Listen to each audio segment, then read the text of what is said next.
Plot twist, that one little chapter you wrote, it's actually a marketing machine in disguise. You already wrote the story, and now it's time to turn it into an ebook that builds your brand, gets you clients, and makes money while you sleep. Cha-ching! Join my 4-week course to turn your chapter into an ebook. I'm going to show you how to polish, publish, and profit. Sign up now by going to chapter2ebook.com. Remember, nothing happens without action, so take action now to turn your chapter into an ebook. Yes, that was me. Oh my gosh, I just love the new AI stuff. You know, y'all, if you're not using AI, I mean, even if you want to just use it for fun, it is a lot of fun. There are a lot of free tools out there. There's some paid tools.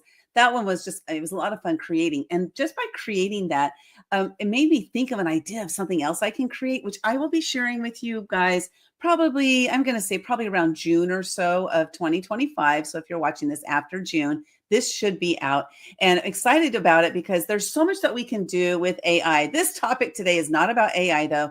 This is about groups. And, you know, if you have ever thought of having a group that is successful, then this is definitely the show that you want to be here for. If you know somebody who's thinking of having a group and they're not really sure what to do, please share this out with them. You'll help them to see how they can start a group and an impactful group. So our guest today is going to be talking about groups, the power of them, how to build a strong group. And this is really more for those who want to build a smaller, connected, intimate group. You want to have that group that is more cohesive. You're not worried about doing the 10,000 people in a group thing because that can be really stressful. You know, everything we do in business, frankly, can be very stressful, right? If we don't know what to do or how to do it. But the idea of having an intimate group, when I spoke with Kerry first, and she was talking to me about intimate groups, like it never dawned on me, y'all. It never dawned on me that I could have a small group. Like I always thought I had to have these big groups because all the people that I'm connected with have these, you know, have groups with, you know, hundreds and hundreds or thousands or tens of thousands of people in them. And I thought that that was what I needed to do.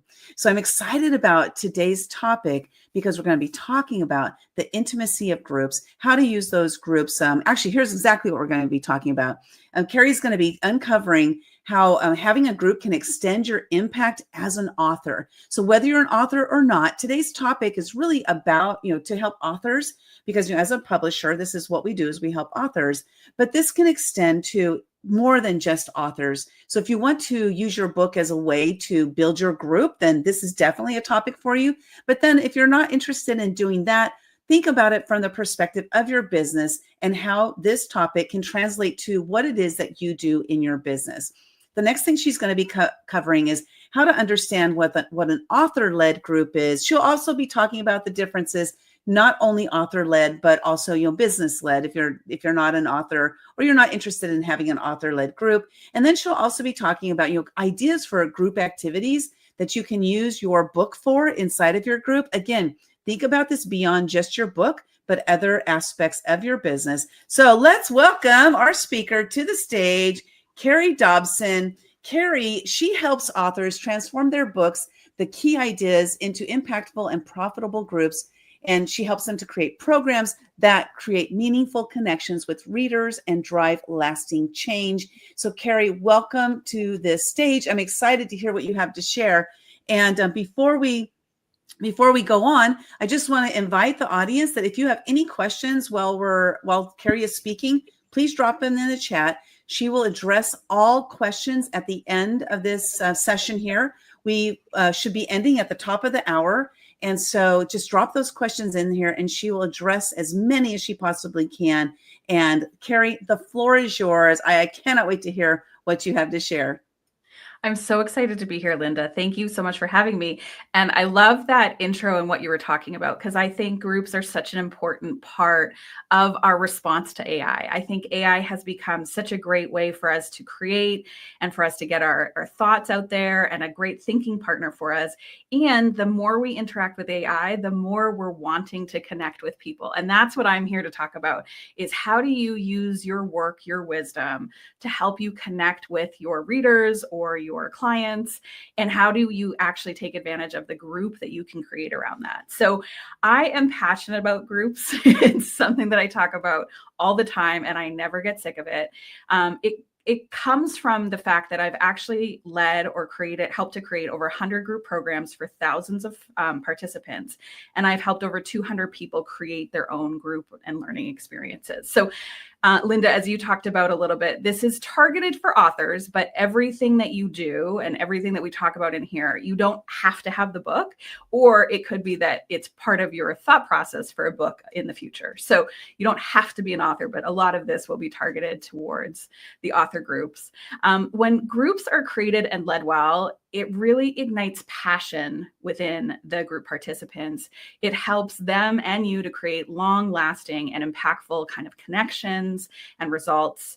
There's support and accountability that happens in a group, which we'll talk a little bit more about, but all of that support and connection really leads to those transformational moments where people can take the wisdom that you're sharing in your business or your book and help them to apply it to their group.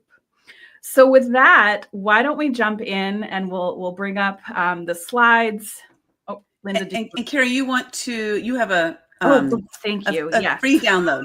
Okay, so she does have a free download. I put it up on the screen. I'm also going to drop it in the contents, the chat there. Go to jjdak.com/Action Takers Publishing.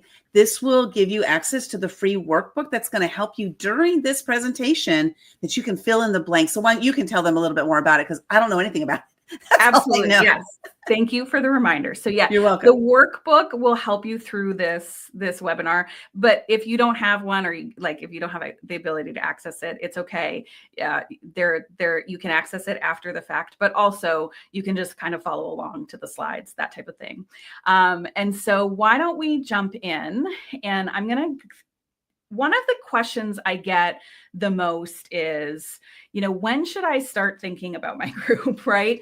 And so I look at the book writing process, but also your business development as, thinking about a book. So you're thinking about what you're doing, you're actually writing your book, or you have your book or it's about to be published. And so if in the comments you want to tell me where you are on your own writing journey, I'd love to see that. But every step of this, you can start thinking about your own groups. And so in the thinking part where you're, thinking, maybe I want to have a book, what would I talk about? The reason you might be thinking about your group while you're thinking about your book is because you recognize that the book is one part of what you're trying to do. And so the group is another way to support. And we'll talk through what that looks like. When you're writing the book, you want to be thinking about, how do I plant some seeds in this book for a group that I want to have? And so it can be something as simple as a QR code to say, check out the groups that we hold. Or, if you already have a group idea and you know what it's going to be, you can kind of write about it.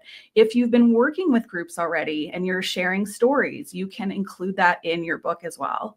And then once you have the book or it's about to be published, you want to be thinking about your group, because especially during that launch part of your of your book, you want to be planting the seeds that there's a group out there. And so you can be thinking about your group anywhere along the way. And if you're already published and you haven't thought about your group, it's okay. It doesn't stop you from being able to have a group. So it looks like we've got quite a few people who already have their book. So great. Now we're thinking about, how do we make that impact more? So what I'm going to talk about today, there's kind of two sections, is what's a group and why might you want to have one? And then we're going to also talk through kind of your own group. So just getting you started. This is not a deep dive into it. It's just getting you started to think about your own book or your idea of a book and how might you be able to build a group through that. Now, before we can talk about, Linda. Yeah, just a question, a clarification. Yeah. Will you also be talking about those of us who have already published books? Because like in my book, I didn't talk about my group, because I didn't have one at that time. So we'd be covering that as well. Absolutely. So the only reason why the thinking and writing part, people sometimes don't think they need to think about their group there, but it's great if you can include it in your book. But if you haven't included it in your book and you have a book out there, it still totally works. So absolutely. So everything I'm talking about is for anybody who has a book or is kind of thinking about their book and anywhere along the way. Yeah, and I want to kind of like plus that comment there because our books are great marketing tools. The majority of books out there, if you're writing nonfiction types of books, that they're not just like your story only, but you can use them as business, like business tools, tips, or what have you. That these are great marketing opportunities for you. So take advantage of that. You have opportunity to write your book in a way that will compel people to work with you. You have an opportunity to write your book in a way that helps people to see that you have something that they want, whether it's a free download, a group that you're hosting, or what have you. So really think about, if you're currently writing your book, think about writing it from that perspective that I'm going to use this as a marketing tool, and how can I use it as the ultimate marketing tool, because it's way better than a business card that somebody put in their pocket and they got home and they said, who is this person? And they threw it away. The book they're going to put on their bookshelf and it will be there. So really think about that. And that's kind of like where I'm coming from, is like using this as that marketing tool, right? You're using your group as a marketing tool. So Kerry, take it away. Yeah. So that's a perfect segue for what I want to talk about here. And so I look at, as an author and as a business owner, you kind of are at a buffet, and you get to choose, like any other buffet, kind of what goes on your plate. And so I call it the build and offer buffet. And so the build part is, how are you building your platform? How are you building your audience? And there is no perfect way. There is no right way. It's your plate. It's your business. It's your body of work and how you're spending your time. So you get to decide. So on that build side of the buffet, you could have a podcast or just appear in podcasts. You could have a blog. You could guest blog. You could speak. You could do the whole thing of social media, and that's a whole other conversation. But all of these activities that you're doing are for you to get out there and start saying, okay, how do I build that platform? How do I get an audience? And so just like Linda was talking about, your book can be part of that. So that's why I have the book on the plate already, right? We're talking mostly to authors in this case, but also that book really does offer you that opportunity to build your audience, but it also allows you to offer something, to leave something behind, to give something that people can pay for, that you can gain revenue from. And that's the offer side, is what can we offer to our readers to support them further? What can we offer to our clients to support them further? And so again, there's no right or wrong on here. This is the buffet that you're at, and you get to build the plate that you want. So things on the offer side are a digital product. So you might have some videos that people can pay for. You might have some workbooks. You might have a membership or a community. You might have that online course where you're talking, there's slides, there's, all sorts of activities. And you might choose to have a group. And so, of course, my biased opinion is groups. Let's go with groups. And so what I want to let you know here is just, you get to build the plate that you want. So if you are feeling any kind of have tos, or I call it shouldings, around any of these buffets, think of it as a buffet and say, I don't have to put on there what doesn't feel good for me, what is not of interest to me. So if you're not interested in having groups, in doing live, in person or online intimate groups, that is totally okay. And it's not for everybody. But if you are interested in having kind of that more intimate connection with your readers, with your audience, we're going to talk about why groups might be what you're looking for. So with that, we need to kind of start with, well, what is a group? And so the top part is that general understanding of what we're talking about from a group standpoint. So a group is anytime you have 4 or more people, there's a shared goal or purpose, you're all kind of working towards something, and there's some kind of live component. So it's that live component that really makes it different from like a membership or an online course or a digital product. When I talk about groups and kind of where my specialty is and my focus is, it's on these more intimate groups. So it's where there's, 6 to 15 people. There's a start and an end date. It's not something that's always going on. There's what I call a program promise, which is what you promise your participants are going to experience and or accomplish in their time with you. And then there's the live component. So kind of going forward, when I talk about groups, those are the criteria that I'm looking for in a group. But what what can that look like, right? And there's so many different ones. So just as examples to kind of get you thinking about groups, you could have an author-led book club where you are reading the book alongside your readers. You could have online workshops like this, but have people connecting with each other. You can have cohort programs where for a certain period of time, everybody's kind of learning and practicing and doing together. You can have author-led experiences where, one of the best examples of this is if you have a book and it kind of takes place in a certain location, like let's say it's a book that happens during Mardi Gras, you can actually take people to meet you down in New Orleans and have them experience Mardi Gras with you as the author who's talking about why you use that place for the scene of your book, right? You can do events where you're bringing people together. You can do retreats where you're going off to a different location and it's kind of this immersive experience. And you can have collaborative group programs where it's not just you leading the group, it's you and a couple partners leading a group over a long period of time. So that's not an exhaustive list, but those are some of the ideas of groups that kind of meet that criteria of this more intimate, connected group. Okay, before we go forward, I'd love to hear from anybody who's here live with us, or if you're watching the replay, drop in the chat which of any of these are ones that you're interested in. I just would like to hear from others. So first of all, I never thought about doing a group with the online workshop. It seems so obvious, but really, and then also the idea of having a group that's specific for a certain period of time. What I love about this is it really kind of removes the stress of building and constantly building and the group and constantly posting and constantly trying to get people to engage in everything. So I love that idea. And, doing the, of course, the collaborative book programs. That's what our specialty is. So, that's definitely something, that I'm interested in. Yeah. So we have, Debbie says cohort program.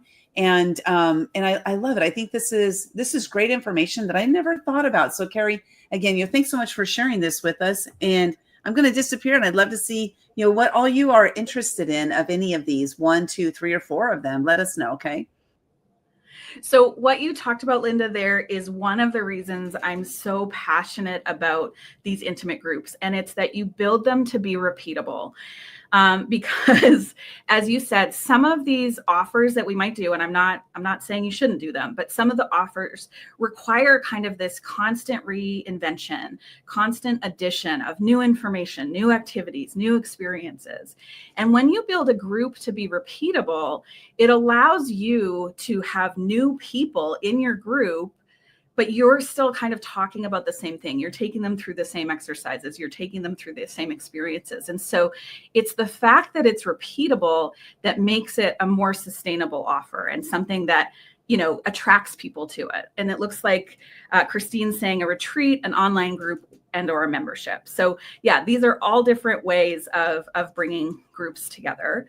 And so why else might you want to have a group? So, really, when we look at why we want to bring people together, it's all around impact. And I always think about people as they're sitting down to build their business, they're sitting down to write their book, they're imagining the impact they're going to have. They're imagining the people that are going to read and hear these words and then do something different in their life, in their career, in their relationship, whatever the area of expertise you have. So you're imagining them doing something. And yet we know that sometimes it's not just knowing the information that leads us to actually make the changes. Sometimes it's not just that we have the knowledge, it's that we need support to kind of go beyond that knowledge. And that's where you as an author, you as a business owner can really kind of focus in to say, how do I support people? And so what we look at, some of the other reasons why groups are really helpful for that impact, and some of them are surprising. I actually have a whole other workshop that I do just around the magic of groups and why groups are different. But when it comes to kind of the high level of it, is in a group. So again, remembering it's the small number of people, there's a live component to this. We have a program promise, a shared purpose. the participants get this sense of belonging and connection. It's what's different. They're not reading alone. They're not consuming alone. They're learning and reflecting with other people. And so they have this sense of connection and belonging that just doesn't happen in some of the offers that we might put out there. The other thing is that you get the opportunity to support your readers, to support your clients, and really see them getting results. And there's something that really pays you back for all the hard work you did to write that book, to put your offer together. And so it really gives you that opportunity to connect with them and to see those results happen. And then finally, and this is one that I think is most surprising to people, but there's an enhanced kind of courage or willingness to try that happens in a group. And the reason this works is I always think like, okay, if I make a promise to myself, I probably am not going to do it. If I make a promise to my coach, maybe I'm more inclined to do it, but at the end of the day, I still might not do it. But if I'm moving along with a group of people and they're expecting me to have done something, or I've promised to do something, I'm not showing up to the next group without having done this. And so I have a higher willingness to try, but I also believe that it's possible because the other people in the group are also getting results. They're taking action and seeing things happen. And so suddenly I believe more that it's possible for me. So that's kind of the magic of groups and why you might want to consider having groups in your own business.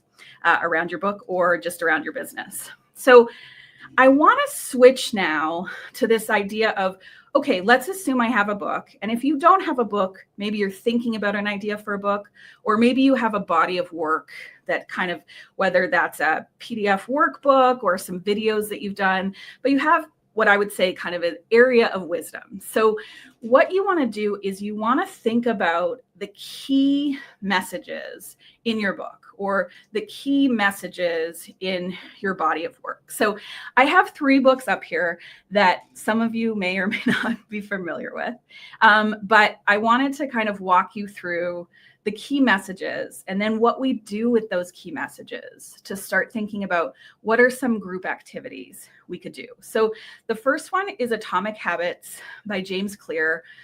This is probably the book that many of you will know about.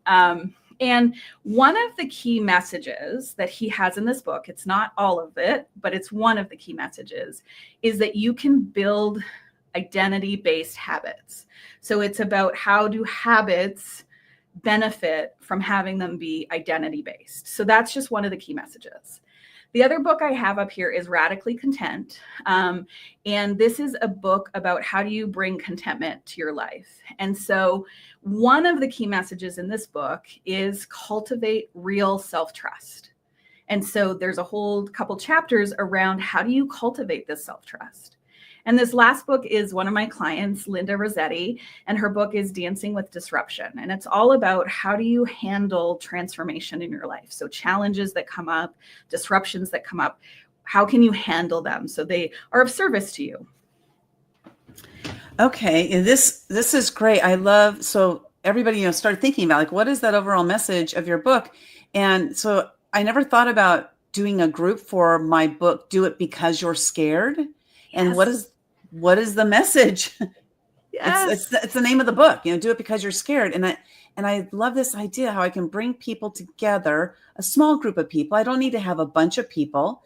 And, if I want to make it really intimate, I can do just like 4 people. It doesn't have to be any large number. It doesn't have to be 15, 20, whatever. It can be 4 people that I want to bring together to help them to break through their fears. And so interesting. You got my mind spinning. I hope you spin me right round, baby, right? Okay, totally. Anyway. I love that song. So if you guys are getting some like brain sparks going on, Sylvia will answer your question at the end of her presentation. But if you're getting some brain sparks that are going on, drop them in the chat. I'm getting goosebumps right now, y'all, because I never thought about this stuff. And it's funny because as you're saying it, I'm like, it's so obvious, but it's not obvious until we hear it, So thanks for sharing this. I'm going to disappear again. I just wanted to pop up and say, oh my gosh, Mind Love it. blown. Boo, boo. Totally. Yes. No, thank you. And, it isn't obvious because the reality is not that many authors are doing this, right? We know about communities, we know about memberships, we know about digital products, we know about online courses, but groups aren't necessarily something that's happening all over the place. So I'm so glad that it's sparking for everybody. That is awesome. So just returning to the book by Linda Rossetti, she's got Dancing with Disruption. It's all about transformation. And one of the key messages is how to use the HAIL, which is a framework to reframe emotions. So while you're in a challenge, you can use the HAIL framework and it helps you to reframe the emotions that you're having. So now that we have those key messages identified, so thinking about your own, just if you can come up with at least one key message for your book or for your idea for your book or for your kind of body of wisdom, then what we do is we take that key message and we say, well, what's one activity we could do? So in the Atomic Habits, where we're saying the key message we want to focus on is build identity-based habits. One of the activities or experiences that someone needs to have is to decide the type of person that they want to be. Now, this isn't the end of this figuring this out for a group, but it's the starting point. So then you would start saying, well, how do I want them to do that? And we can go down a whole list if we want. If you want me to break that down further, we can later on. But it's just, that's the first part, is what is an activity or an experience that we could give someone in a group that would help them to meet that key message that we've identified in the book. So for Radically Content, where we're saying the key message is cultivate real self-trust, one activity or experience they could have is to identify one real need and 3 ways to meet it. And then finally, for Dancing with Disruption, where we're saying you can use the HAIL model to reframe emotions, the experience or activity we want them to have is to use HAIL for one challenge in your life. So it's giving them that experience of actually using the tool, actually using the framework. So Linda, I just want to stop here for a second and just kind of tap into you and where you're going with the sparks and that kind of stuff. Okay, cool. And just kind of say, like, would you be up for doing it live? Like, what's the key message in your book? Heck yeah. Okay. Ooh, let's go, because I love being put on the spot. It's fun. Love it.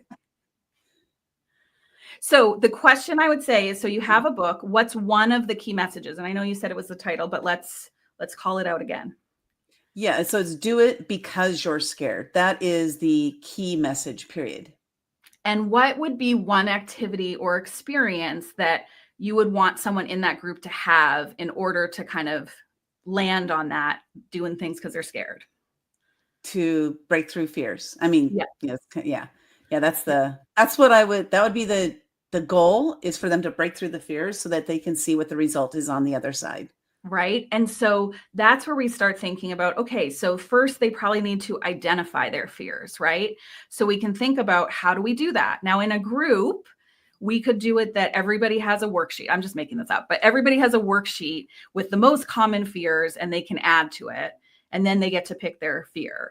Or it could be in conversation with 2 or 3 people, just talking through the fear and getting down, all the way down. Because normally we have fear at this level. And then when we dig down a little, there's a deeper fear and then a deeper fear. So you could, in partners, have them really kind of talk through their fears to try to dig down and figure out what is the real fear that's kind of going in the way of that. Do you have any other ideas of activities that you could have groups do around breaking through fears? Definitely, because I've been talking about it for 10 years. So this is what I speak about. And so I have a lot of different ideas of things that I can help them with, help them to have as activities. And like one of the things that I teach is the 7 simple steps to break through fear every time. And so that's actually an activity that I could turn that into an activity in a different way. So yeah, there's a lot of different things I could come up with. Like I help people all the time breaking through their fears when I'm on one-on-one calls with them. And that's not even what we're talking about, but I just help them with that. Yeah. And so I joke with clients because I'm like, I'm going to help you arrive at no.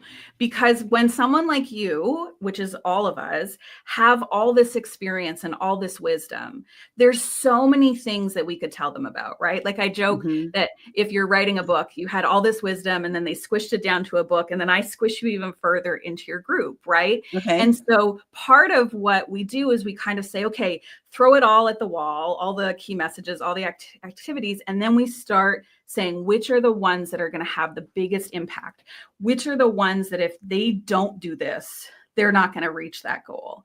And so I love that idea of the 7 fears, like the process, because you can really slow it down for people in that group, Mhm. but still get them through it. That's great. Yeah. Yeah, I love this idea because it could really help so many people. Each participant get a set of cards with the 10 most common fears and have them arrange them in order. Oh, that would be fun. Yes. Yes. Christine was a professor, so I mean, and she worked in education, so she probably has all these great ideas, like activities, kids activities that you could turn into adults activities, I guess.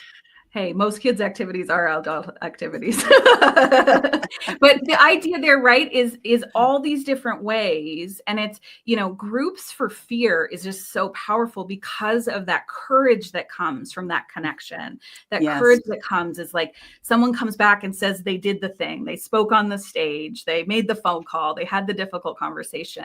And now everybody else is like, I can do that. If she can do that, I can do that. And now you have kind of there's this momentum that happens in the group as you're moving forward. Yeah, definitely. I could see how it could really bring people together because it's through our vulnerabilities that we have our greatest strengths, and that's where we make our greatest connections is through our vulnerability. So, yeah, I can totally see how this could bring people together closely, and then the support, right, of them supporting each other and like spurring each other on, like you got this, you can do this, don't worry about it, we got you, we got you, girl, kind of thing. So, yeah, totally, Yeah. I love it. Yeah, and the beautiful part about what you're explaining there is sometimes we think as group leaders, we're responsible for everything, right? We have to do all the Right. celebrating. We have to do all the pulling out. But a really well-led and well kind of created group allows the group to support itself. You still have a role in there, right? But they're celebrating, like you just said, everybody's celebrating each other. And so it's not like everybody's just looking at you to say, okay, Linda, now celebrate me. Everybody's doing it together. And it creates, I call it an entity, but it creates this kind of other community that just is really there supporting each other. And it's beautiful and it's powerful. Okay, awesome. I love it.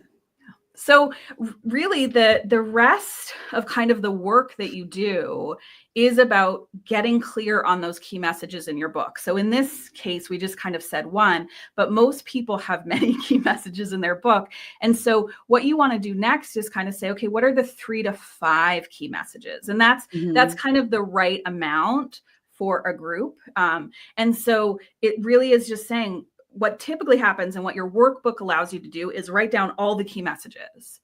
And then it says start picking 3 or 5 of them and then start building out the activities around that. So Okay. Linda, go ahead. No, go ahead. I'm saying, I was okay, I get it. I was just gonna say that, like, really, the rest of what I kind of talk about is more about like how do we connect? What does that look like? How do I work with people? So can we do questions now? Yeah, you ready for questions? Yeah, Okay, let's do it. was that your last slide or are you going to come back to slides?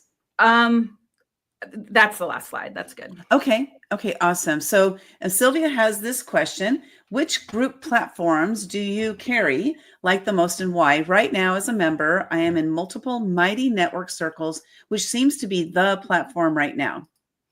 So this is always an interesting question. So what I personally say is I'm system agnostic, meaning I'm not only one or the other.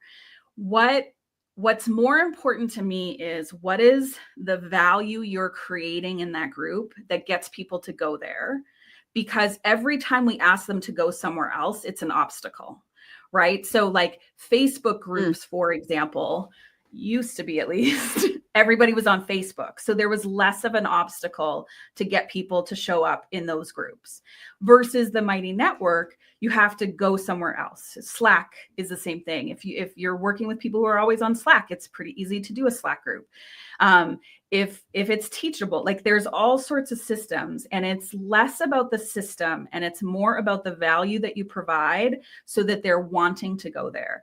Because what normally happens is that obstacle is too big because we're not doing enough value-based work in the actual system to make people go to it. So Mighty Networks is fantastic for that community piece as long as you're providing enough value that gets people through that obstacle.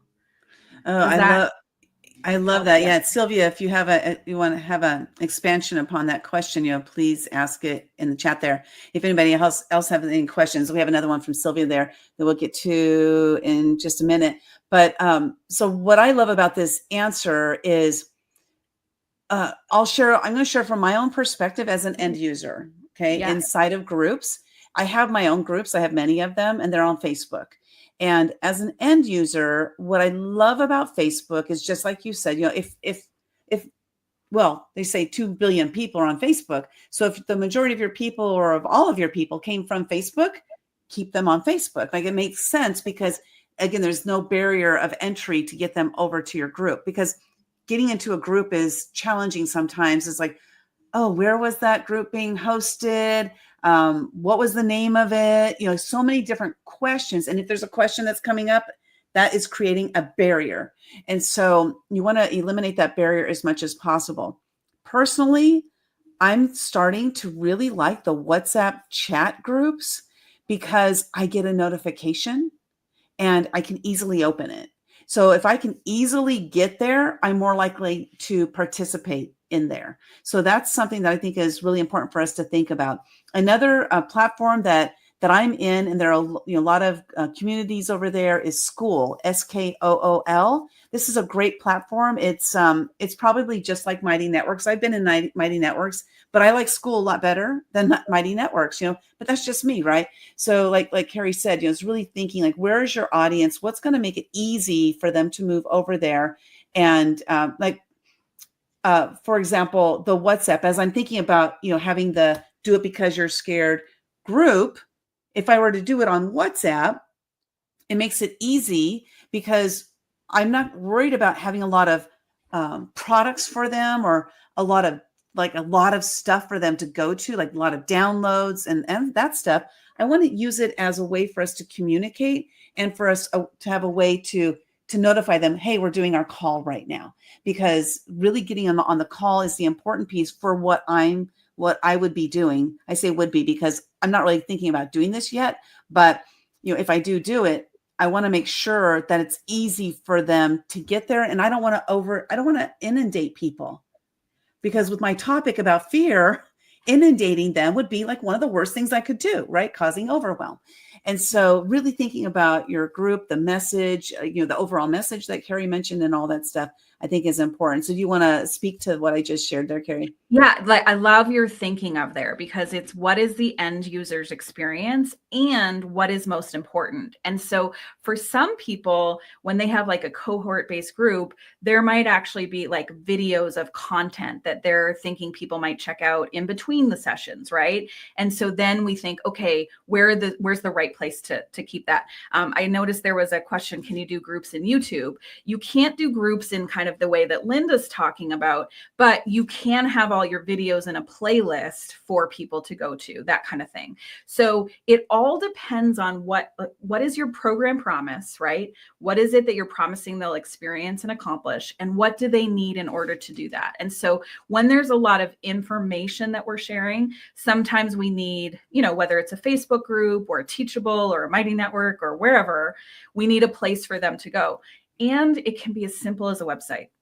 Like, we sometimes overcomplicate things. So it all depends on what it is. But if that connection part is most important, having them talk to each other in between sessions, then the driving force between your decision is, where are they going to talk the most and where is it the easiest for them to talk?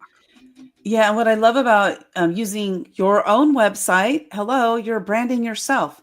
And so you can have a page, like have a landing page. We've done this on many of we've done a lot of courses, and what we'll do is we'll have all the course materials be on a landing page that's actiontakerspublishing.com/ the name of the course.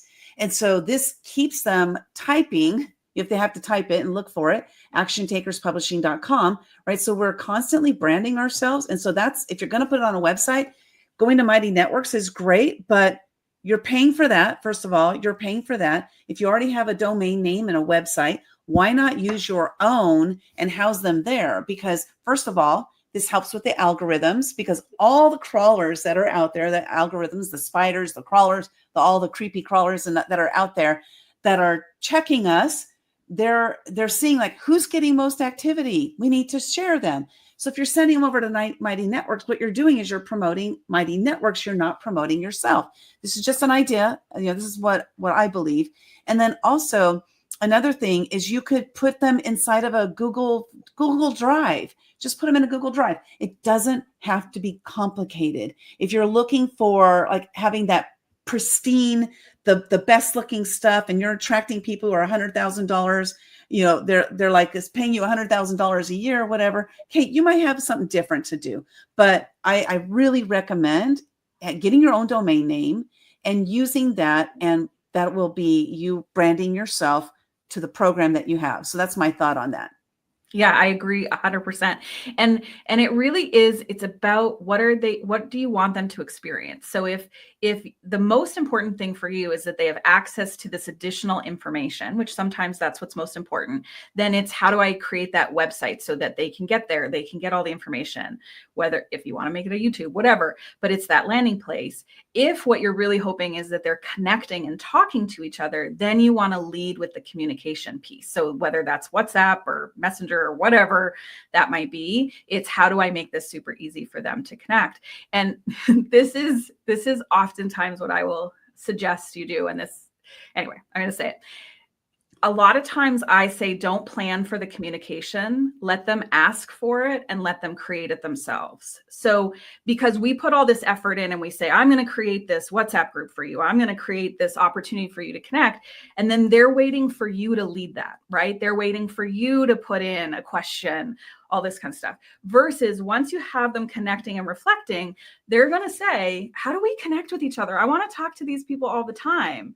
And then you can either say, well, I've used WhatsApp before, or you can say, as a group, what would be the best place for us to show up to have conversations online? And you let their desire for it and what works for them lead the way. Oh, interesting. I'd like you to speak a little bit more about that and what the advantages or benefit of doing it that way. Because like you said, that I'm gonna start a group, and the first thing I'm gonna do is I'm gonna tell everybody this is where the group is being housed. Because from my perspective, I have this. If they want to house it in a place that I'm not interested, like if everybody says Telegram, I'm like, oh my God, I'm out. Like I do not want to host anything in a Telegram group, chat, and so I'd be out. So it has to be something that I'm going to also go to. So what's your take on that? So I guess I could give them options, right? We're going to do WhatsApp or Facebook. Which one do you guys want? Exactly. Yes. Right. Okay. So I've never been on Facebook. So I would say anything but Facebook, or I would say. You have never been on Facebook? No, I've never been on Facebook. Oh my God. Is there anybody else here that has never been on Facebook? Like you're my first. Well, I've seen it, but I've never had an account and I've never been on it. Yeah. Right. That's awesome. So it's a decision. It was a decision a long time ago. It's a smart decision. Okay, go on. In retrospect, I'm very happy with that decision, but we're now talking about WhatsApp. So it's all the same, but so you can put the parameters in there, but the reason, listen, I understand why starting your group and saying, this is where we'll connect, this is where you'll find information is very helpful. 100%. I'm not arguing that. What happens if you don't give them the connection part is they tell you the need. And so when it's their idea of like, I want to talk to Linda, I want to hear how Kerry's doing, I don't want to wait a week to find out what's going on. Now, suddenly they're coming up with this is what I want. And it's not just a part of the program, it's something that they desire. The other thing is because I believe in repeatable groups, when they create their own communication channel, it can live beyond the group. So people that do this, that I work with, they say, I will be in this group until, and it's usually 2 months after the end of the program, and then they leave. But that group can stay together. That group can stay connecting. And, you know, I always joke, the sign of a really great group is you've created best friends. And that's how they connect. Yeah. Yeah. That connection piece. And, you know, I'm a connector automatically. It's just something I do. And just like you said, I'm going to share this very, very brief story is I used to host these in-person networking meetings. They were once a month. They were 7 hours long, once a month. And I hosted them at people's houses. I mean, it was amazing. It was like, I rotated, did them at houses. We did potluck, you know, so I didn't have to worry about venue. I didn't have to worry about food or anything. Right. So I had this idea and we were doing these events, and then COVID hit. And well, one of the events I did, there were like 40 women, and it was a 1-bedroom apartment. We had 40 women at this event, 7 hours. It was really amazing. It was lunchtime. And I was standing there and everybody was, you know, 2 here, 4 there, you know, 6 people here, whatever. Everybody was in their own little sections connecting with each other. And I looked and I said, why is nobody talking to me? You know? And then I dawned on me, I am not here to do that. I'm here to bring them together. Yes. And boy, 100%. what a powerful message that is to be able. Oh yeah, Debbie Cunningham. I met her at one of my in-person events. But you know, it's awesome when you really realize the power that you have. And my ability is to bring people together. So I should be doing groups, right? This is something I should be doing because it's really it's my best interest because it's what I love doing. Exactly. It's what you want on your plate. Mm-hmm. Yeah, yes. I want more of that on my plate. Give me like 80% of that on my plate. Totally, right? You got the book and you got the group. Yeah. Yeah. Exactly. Well, let's go to our next question. I'm going to show us this way because the question is a little bit longer. Okay, I'm thinking about starting a group while I'm writing the book for getting some feedback on whether my intended message comes across, and later invite the book feedback while writing group members into my book related course group. What do you think about that idea? And please explain your answer. And if you would do it, where to host and how to see the future course already in the first phase. Okay. So tackle that one, Kerry. Totally. So you got 3 seconds. No, I'm just kidding. 3 seconds. Let's go. The first part is a big yes. And so what I always say, the next step that's not in your workbook, because we were just talking about this part, but you want to come up with those key messages. You want to come up with those activities. And then you want to go talk to people. You want to talk to the people that if they said yes to your group, you would be so excited. You would be like, I can't believe it. They're in it. Those are the people you want to talk to. And so you can start with them around the ideas of your book, or you can start with them around the ideas of your group, whatever kind of you're clearer on, and get their feedback. And the best part about this kind of feedback is when you've nailed something and you've got something, people will say to you, yes, I want that. How do I sign up? Get me on your wait list.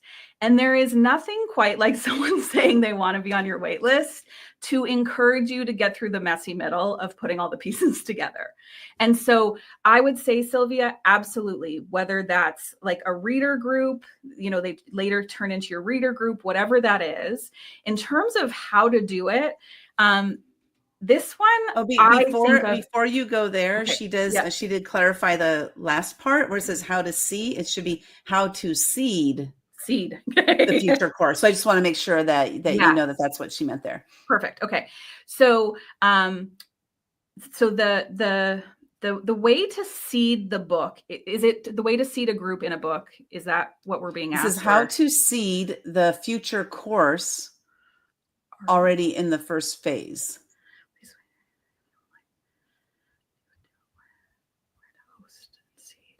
Okay. So typically on the feedback side at the beginning, I do that 1-to-1. So whether that's a survey that you want to fill out to get some information, but then having a conversation with them, because what you want to listen for and notice is their nonverbal cues and they're big yeses, right? So if you just do a survey, you don't always pick up on that. You don't get the nuances. They typically aren't going to say, well, if you did this, I would love that. Or what about this? Or I was in something and they did this. And so I would say limit it. I usually say like 5 to 6 people that are those people that if they were in your group, you would be super excited. Get feedback from them get feedback from them, and then it's about putting those kind of ideas into your book. And so in the book, when you're writing it, if you already have a group, so I've heard of one publisher that actually said to a potential author, go and run some groups before we'll say if we'll take your book or not, because they wanted to see if there was an audience for it. So some people do a group first and then create a book. Some people do a book and then create the group. So if you have had a group, interweave the stories and the case studies of those groups into the book, and people will then want to be part of the group. If you haven't had a group yet, what I typically do is, say things like working one-on-one and in groups or future communities. I love it when we include a QR code of some sort into there. So that allows you to update it. Because the problem with naming it, like in your case, Linda, the title of the book and the title of the group is going to be the same. That's not always the case. So if it is going to be the same as the title of the book, you're fine. But sometimes we name a group something and then a year later we name it something else. So by using a QR code, it just allows you to update it. So I don't know, Sylvia, if that if that answered it.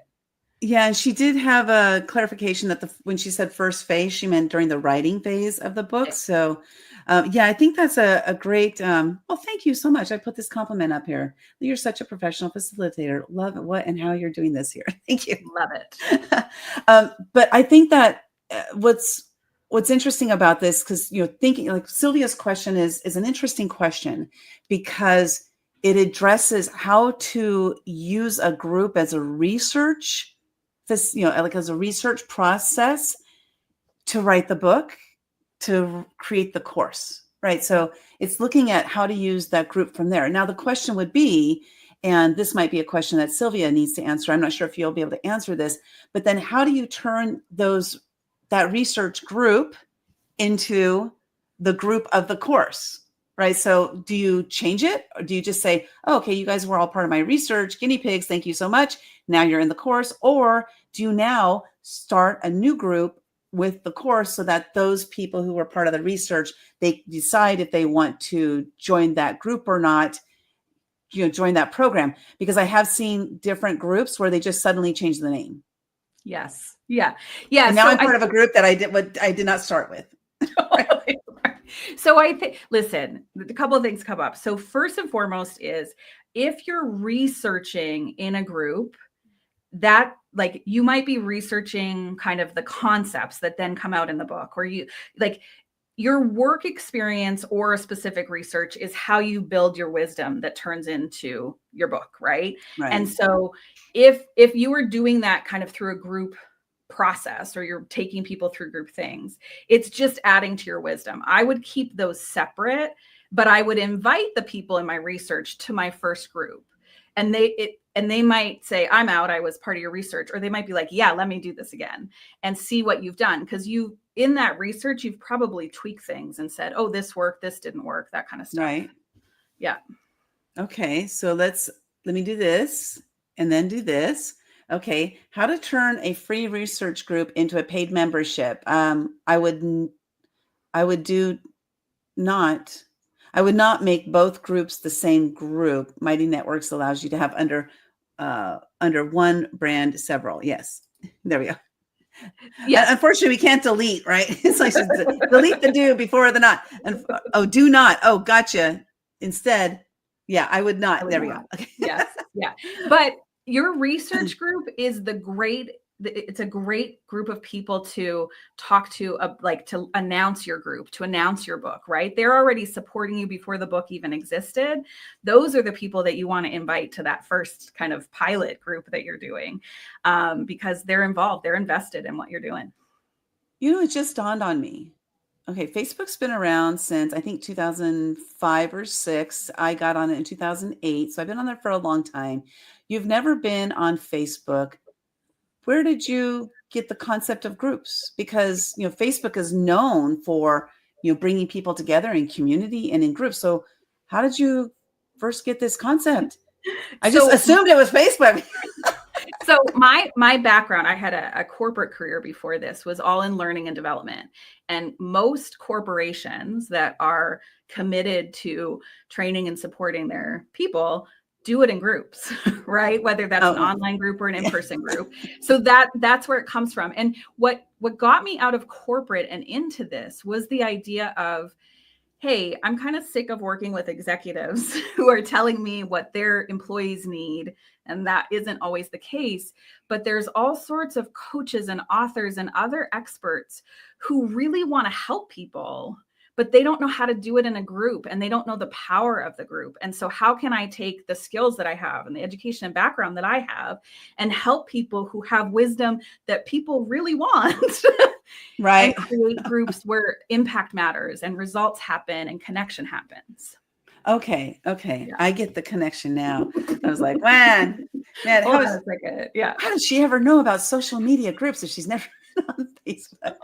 Okay. So I don't see any other questions, and unless I missed one, I don't see any other questions in there. And so if you guys have any questions, we have, just a few minutes left. But Kerry, I know that you have the free download, which was, this here is the workbook to follow along here.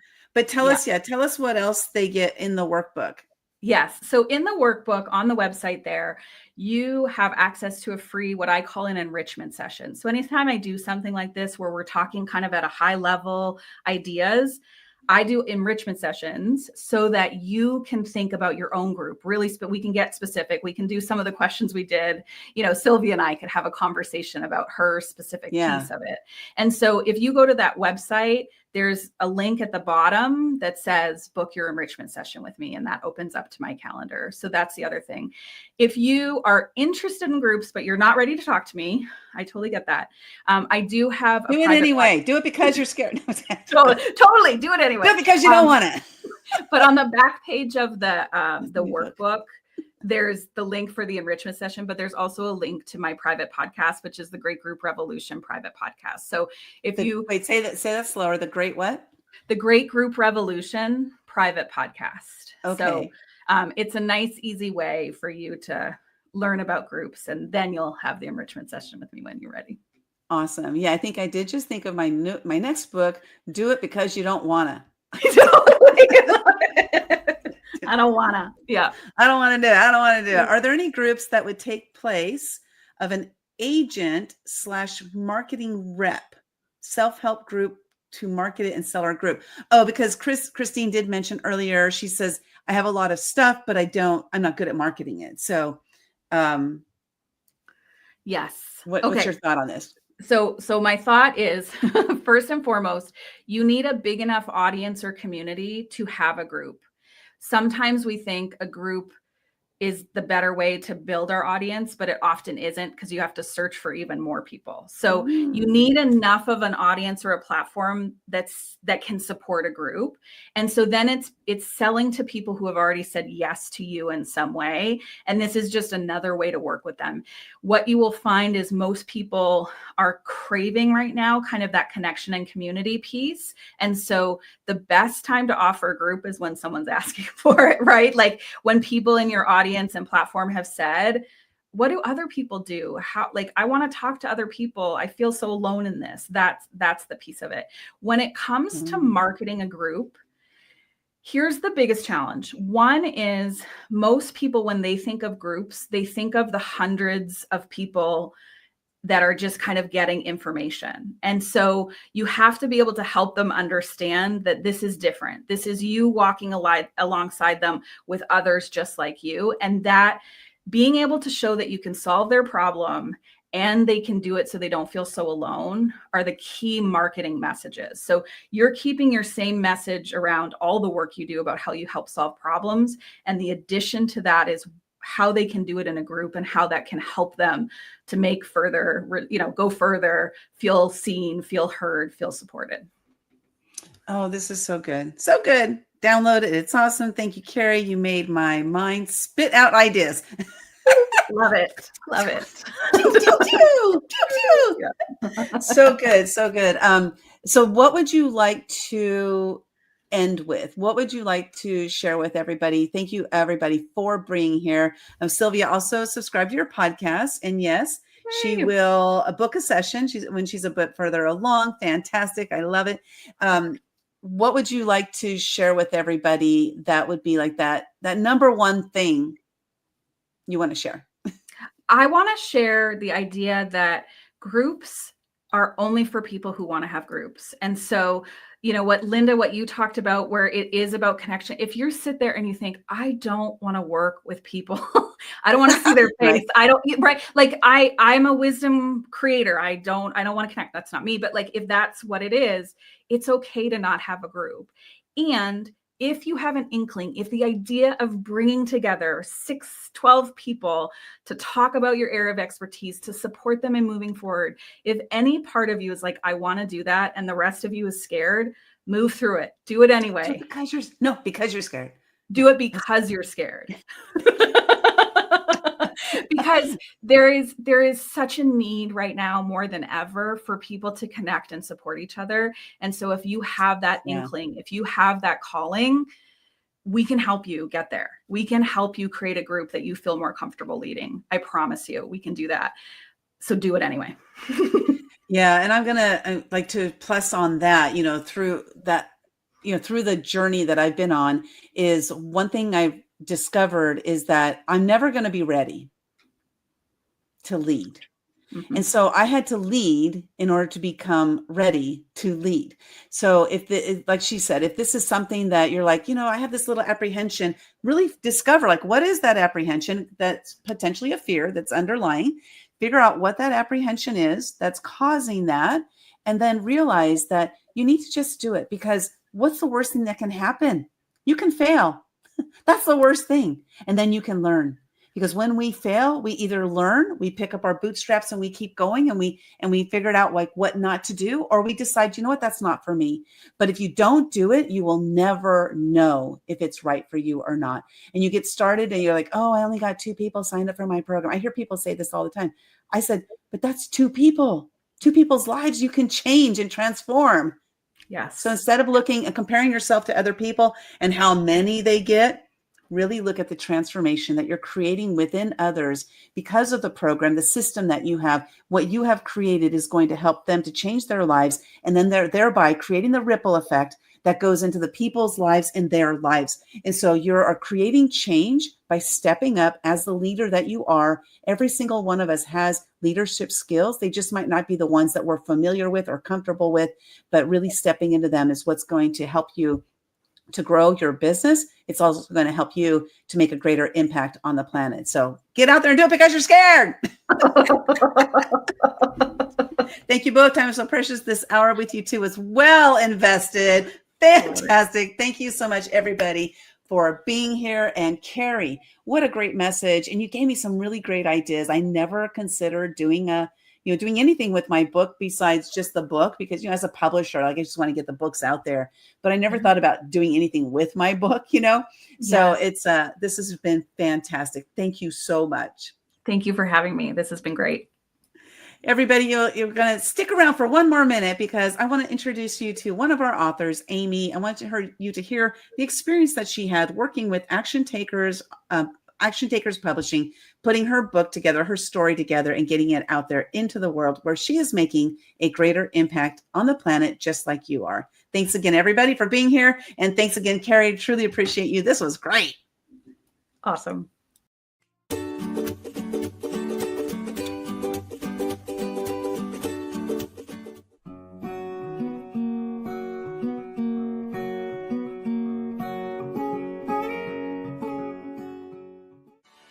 You you took the overwhelm out of the whole entire process. You said you set the guidelines, you said how many words to have. And it's like, once I sat down and started typing, it just all came out so quickly and so easily. And I loved it. And I had fear to write.